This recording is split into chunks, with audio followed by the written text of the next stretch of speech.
अराहत वाङ्मय में कहा गया है, अधुवे असासयम्मि संसारम्मि दुख पउराए, किं नाम हुज्जतं कम्मयं जेणाहं दुग्गइं न गच्छेज्जा। उत्तराध्ययनानि, उत्तराध्ययन के 36 अध्ययन हैं। 32 आगमों में एक आगम है उत्तराध्ययनानि। उसके 8वें अध्ययन का पहला श्लोक है यह संसार अध्रुव है, अशाश्वत है। श्लोक में जो बताया गया है कि संसार कैसा है, संसार के लिए बताया गया अध्रुव है, अशाश्वत है। यह अनचेंजेबल नहीं है, इसमें चेंजेज होते रहते हैं, इसलिए अध्रुव है।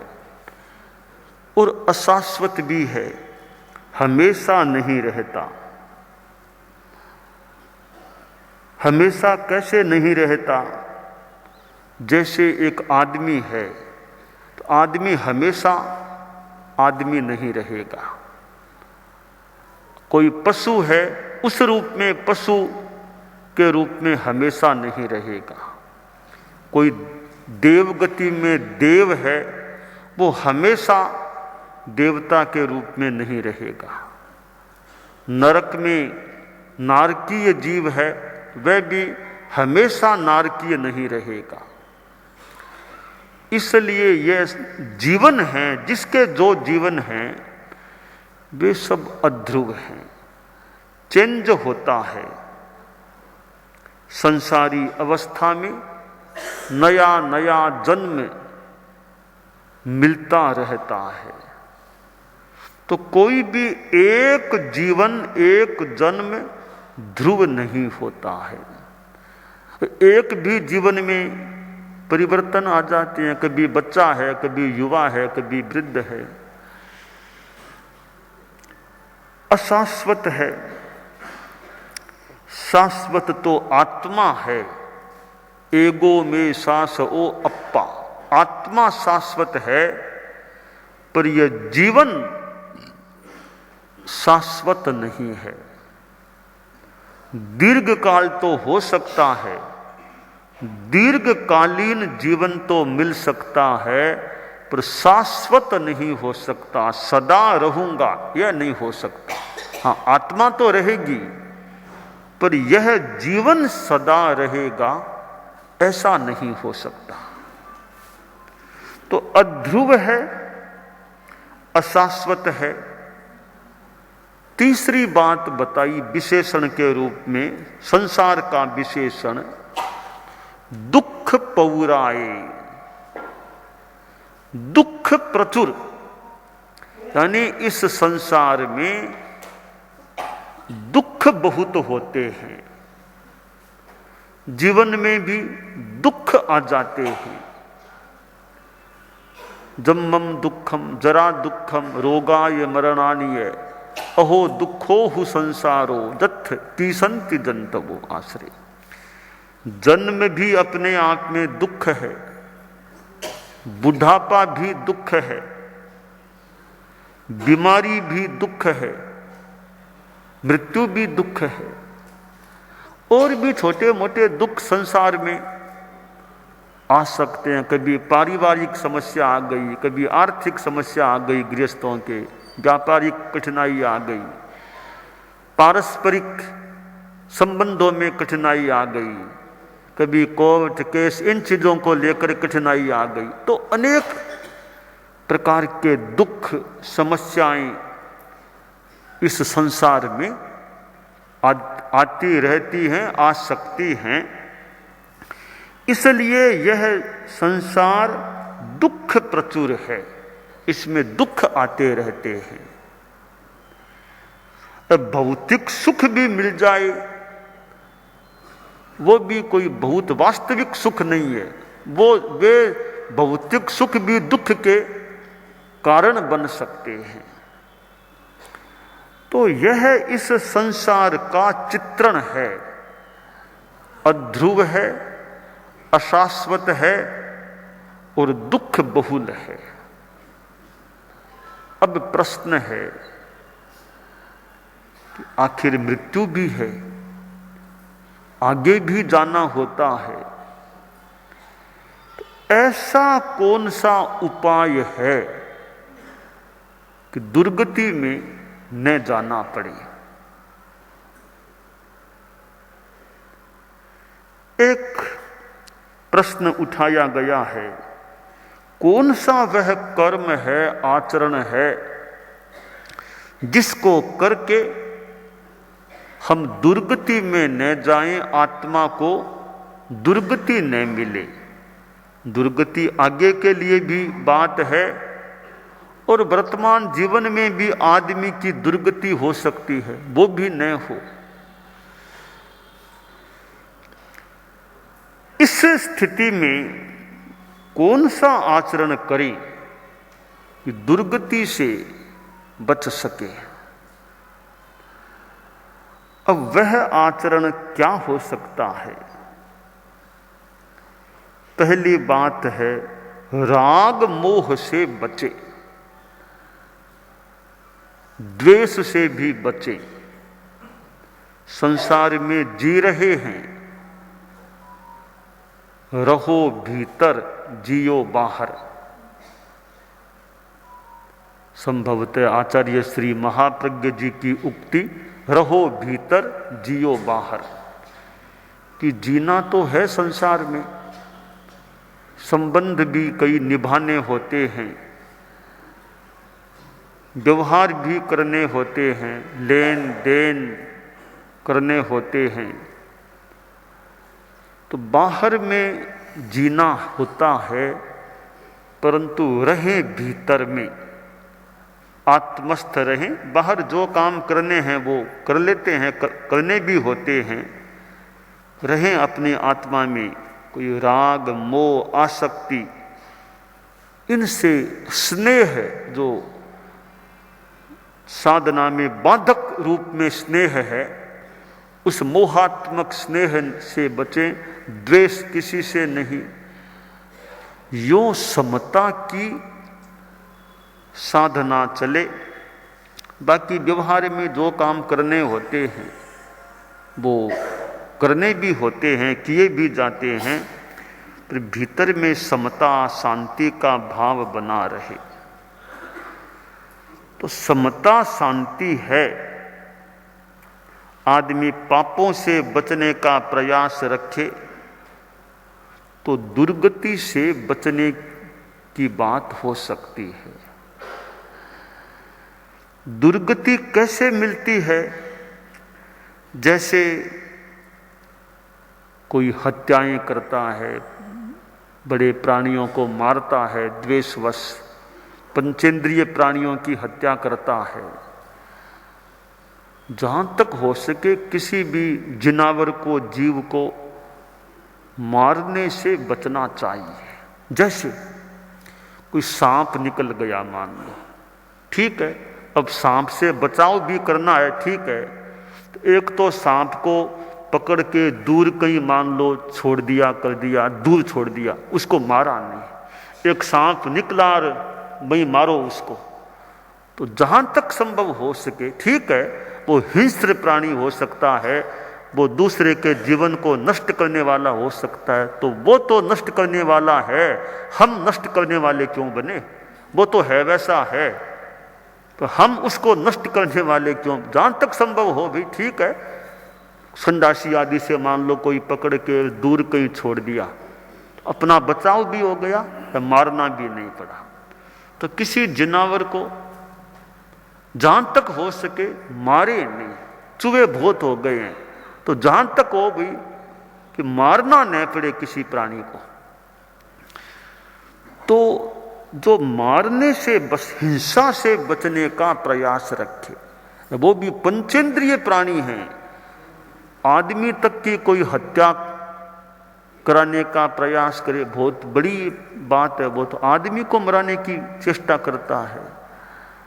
तो प्राणियों को, जो खासकर बड़े बड़े पंचेंद्रिय प्राणी हैं, उनको मारने का काम न पड़े, ऐसा यथासंभवतया आप लोग जो गृहस्थ हैं उनके लिए भी यह प्रयास काम्य है।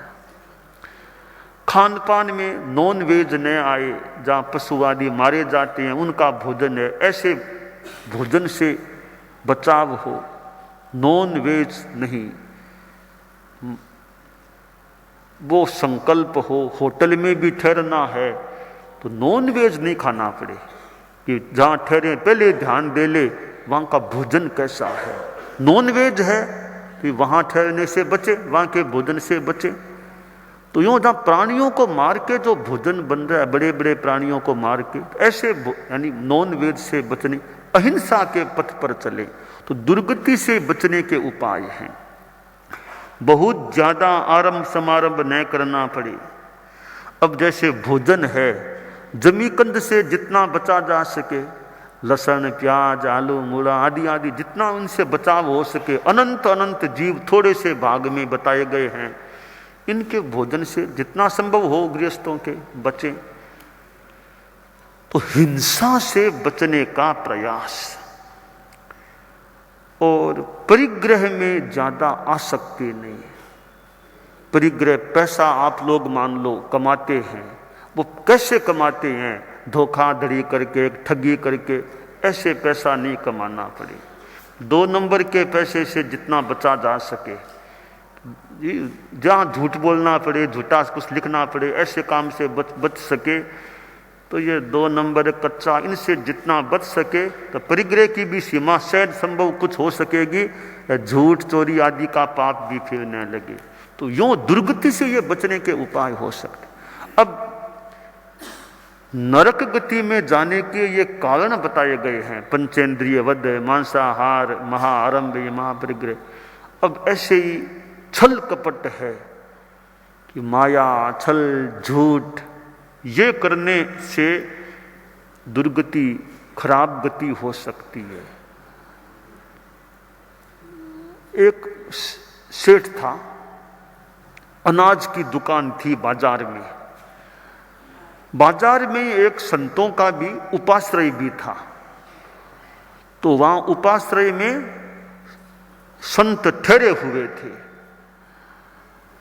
उपाश्रय में लोग, बाजार में था तो दुकानों में आते तो संतों के पास भी जाते, दर्शन कर लेते, कोई सामायिक कर लेता, अपना धर्म ध्यान भी कुछ कर लेते, कोई व्याख्यान सुन लेता।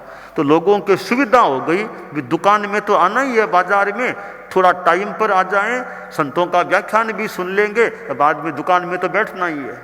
तो लोगों को अच्छा लाभ मिलता कि हमारे बहुत कम टाइम में काम होता है, अतिरिक्त विशेष चलना नहीं पड़ता, बाजार में आते ही हैं, वहीं ठिकाना है संतों का, तो आधा घंटा, घंटा जितना टाइम हो संतों के पास उपासना कर लें, व्याख्यान सुन लें, फिर दुकान में बैठते ही हैं। यह क्रम चल रहा था। बाजार में वो संतों के उपाश्रय के ठीक सामने एक सेठ की दुकान थी, अनाज की दुकान थी। एक दिन उस अनाज की दुकान में सेठ बैठा था। एक बकरा दौड़ता दौड़ता आया, दुकान में घुस गया। तो सेठ गद्दी पर बैठा था, 2 नौकर भी दुकान में थे।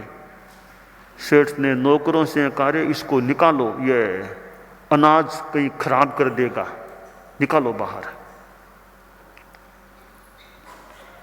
नौकर उठे, निकालने की चेष्टा की, तो बकरा बहुत हट्टा कट्टा और ऊंचा था, यूं वो भी यहां आक्रामक सा बन गया। तो नौकर डर गए, ये तो बहुत आक्रामक मूड में आ गया, बहुत हट्टा कट्टा बकरा है, बहुत ऊंचा ऊंचा शरीर का। तो वो निकाल नहीं सके। का सेठ साहब, वो बकरा बहुत तेज है, निकलना मुश्किल है, तुम लोग बैठो, मुझे आने दो। वो सेठ खुद उठा, तो तो वो दुकान में वो लाठी थी, वो हाथ में लीर आके बकरे के माथे में 2-3 जमाई। तो बकरा बो बो बो बो करता हुआ बाहर निकल गया, भाग गया। सेठ ने कहा, देखा ना मेरे में कितनी ताकत है, तुम लोग जवान कहलाते हो पर तुम तो कागजी जवान हो, नाम के जवान हो। 2 मिल के भी एक बकरे को नहीं निकाल सके, मुझे देखो अकेले ने बकरे को निकाल दिया। यूं सेठ गर्व के साथ बोल रहा था कि मेरे में कितनी ताकत है। तो यूं वो नौकरों को अपनी ताकत दिखा रहा था, कितनी ताकत है, मैंने ऐसा कर दिया, बकरे को निकाल दिया। तो सामने वो मुनि जी, जो बड़े मुनि जी थे, वो यूं अपने उपाश्रय में थोड़े चहलकदमी कर रहे थे, घूम रहे थे। तो वो भी ये आवाज आई तो सेठ की ओर देखने कि क्या बोलता है सेठ, देखने लग गए। सेठ की दृष्टि भी साधु की ओर गई, साधु की दृष्टि सेठ की ओर गई हुई थी। दोनों की आंखें मिली तो साधु को हंसी आ गई। हंस करके साधु कमरे के अंदर आ गया। सेठ ने सोचा, रे ये महाराज मुझे देख रहे थे, देखते देखते हंसे हैं, तो मैंने कोई भूल कर दी, गलती कर दी, हंसे क्यों महाराज, क्या बात है, पूछना चाहिए हंसे क्यों है। तो तत्काल सेठ रोड पार करके, वो सामने था तो ठिकाने में गया संतों के, कहा महाराज महाराज, हाँ सेठ साहब कैसे, आज कैसे, क्या आपने बुला लिया अभी मुझे, कैसे, हमने कब बुलाया, महाराज आपने ही बुलाया, यही मानो आप, बोलिए क्या बात है। कि महाराज बात क्या, वो मैं अभी दुकान में था तो आपकी मेरी आंखें मिली, आपको हंसी क्यों आई, क्या बात है, कोई मेरी गलती हो गई तो आप बताओ, मैं ध्यान दे लूं। अच्छा सेठ साहब सेवा कीजिए, महाराज फरमाओ। सेठ साहब वो क्या बोल रहे थे, आपकी इतनी ताकत है और मैंने निकाल दिया। कि महाराज वो एक बकरा जानवर घुस गया था, तो मैंने सोचा अनाज कहीं खराब कर देगा, तो वो नौकर तो नहीं निकाल सके, फिर मैंने उसको निकाला। मैंने कहा मेरे में कितनी ताकत है। अच्छा सेठ साहब वो कौन था वो प्राणी, मतलब बकरा था, बकरा नहीं, बकरा पहले कौन था, पहले इस जीवन से पहले वो कौन था। पहले का तो आप ज्ञानी लोग, संत लोग ज्ञानी हो, आप बताओ, मैं तो क्या बताऊं, ज्ञानी आप तो त्यागी संत हैं, आपको ज्ञान हो तो फरमाओ। अच्छा सेठ साहब आपके पिताजी का नाम। महाराज मेरे पिताजी तो सेठ लक्ष्मीधर जी थे, अब वो कहाँ है, उनका तो कई वर्षों पहले देहावसान हो गया था।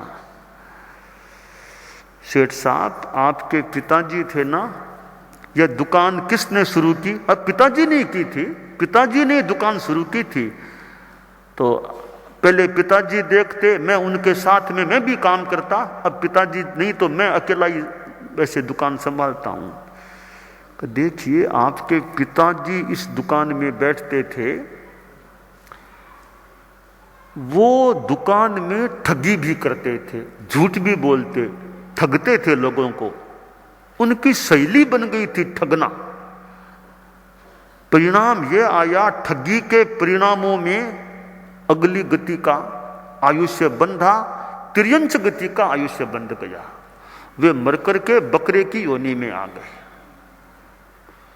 बकरा बन गए। तो बकरा इस गांव से दूर था, बकरे को लगा कि मेरी जान को खतरा है, कोई आदमी मुझे कसाई पकड़ने के लिए आ रहा है। बकरा वहां से भागा, गांव के अंदर आया, इस बाजार में आया। जो ही बकरा बाजार में घुसा तो लगा रे यह बाजार तो मेरा कोई देखा हुआ है, परिचित है, या दिमाग में उसके ऊहापोह हुई। चलते चलते वो दुकान के पास आया, इस दुकान को देखा, तब उसको जाति स्मृति ज्ञान हो गया, यह दुकान तो मेरी है, मेरा बेटा ही तो बैठा है, मैं दुकान में चला जाऊं, मेरा बेटा मुझे बचा लेगा, वो मुझे शरण देगा, बचा लेगा। तो वो इस आशा से अंदर घुसा था कि बाहर तो कसाई निकट आ रहा है, दुकान में आ जाऊंगा, दुकान में तो कसाई आ नहीं पाएगा, तो यह मेरा बेटा है ही, यह मुझे बचा लेगा। तुम्हारा बाप का जीव बकरे के रूप में तुम्हारा शरणार्थी बनकर के दुकान में घुसा था। तुम ऐसे बेटे सपूत निकले कि बेचारे शरणार्थी बाप के जीव को निकाल दिया। अच्छा, मेरे पिताजी का जीव? हाँ महाराज, अभी जा रहा हूं, उनको वापस लेके आ रहा हूं। तो सेठ साहब, अब किसको लाओगे? काम तमाम हो गया उनका, तो वो कसाई ले गया और काम पूरा हो गया। तो महाराज बहुत बड़ी भूल हो गई। अब तो क्या, अब आपको पता भी नहीं था कि पिता का जीव है। तो उन्होंने देखो ये छल कपट झूठ का भूत प्रयोग किया, तिर्यंच गति में गए। अब आप ध्यान रखना, दुकान में अनैतिकता नहीं करना, छल कपट झूठ नहीं, साफ सफाई रखना मन की। अब यह भूल मैं नहीं करूंगा। पिताजी से जो हुआ, आज आपका उपदेश मिल गया है, पूरी घटना मेरे सामने आ गई है। अब मैं तो ऐसा काम नहीं करूंगा। मैं आपके सामने, मुझे आप संकल्प करा दो, मेरी दुकान में कोई अनैतिक काम नहीं, झूठ नहीं, कपट नहीं, जो है वो साफ सुथरा काम होगा। का ठीक है, अब याद रखो कि दुकान में ईमान रहनी, दुकान में ईमानदारी रहे, बेईमानी न हो। तो यह बेईमानी है, छल कपट झूठ, वो दुर्गति का कारण बन सकता है। आप लोग गृहस्थ हैं, आपको धंधा भी करना पड़ सकता है, काम धंधे। तो काम धंधा तो मान लो गृहस्थ है, करना आवश्यक भी हो सकता है।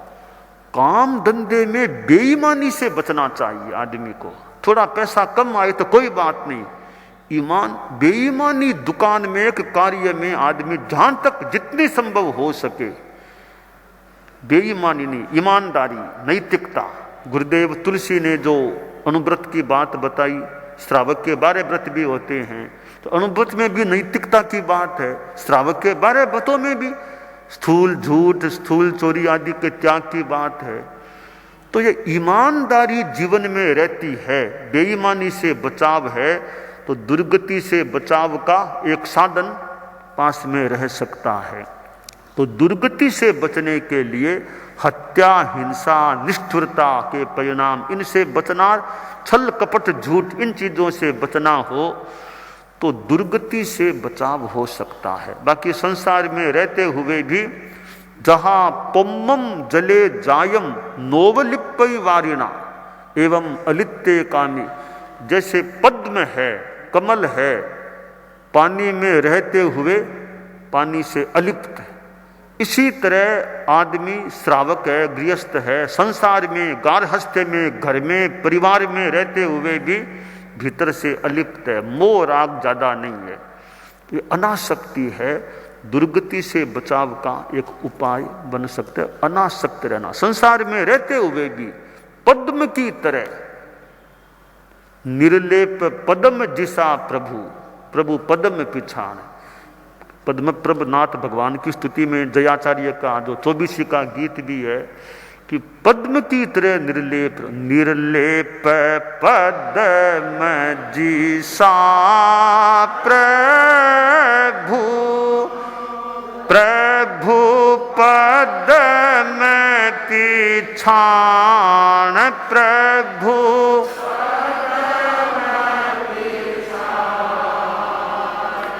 संयम लीधो तिण समय पाया चौथो नाण, पद्म प्रभु नित्य सम। तो पद्म प्रभ भगवान हैं, उनके स्तवन में जयाचार्य ने कहा है कि निर्लेप पद्म जिसा प्रभु, पद्म की तरह निर्लेप थे। तो भगवान तो खैर थे ही थे, हम भी उस दिशा में आगे बढ़ने का प्रयास करें।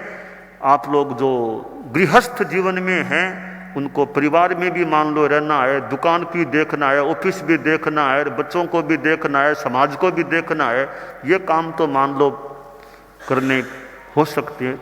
निर्लेप जितना अनासक्ति रह सके, पैसे में भी मोह नहीं, घर का भी मोह नहीं, दुकान का भी मोह नहीं, मेरी संपत्ति या मेरापन, यह भाव जितना कमजोर पड़े, ममत्व ज्यादा नहीं, मूर्छा ज्यादा नहीं, पैसा भी रखना पड़ता है, पर मोह मूर्छा का भाव हल्का पड़े, कम पड़े, तो वो दुर्गति से बचाव वाली बात काफी पक्की हो सकती है। तो ये जो आगमों का, हमें शास्त्रों का जो संदेश है, बहुत बड़े अच्छे संदेश हैं कि दुर्गति से कैसे बचें, दुर्गति से ऐसे बचें, बचने का प्रयास करें। हिंसा, हत्या, झूठ, कपट, आसक्ति, मोह, इनसे बचने का प्रयास करें। जितना वो धर्म ध्यान की साधना करें, दुर्गति से बचाव की बात संभव हो सकती है।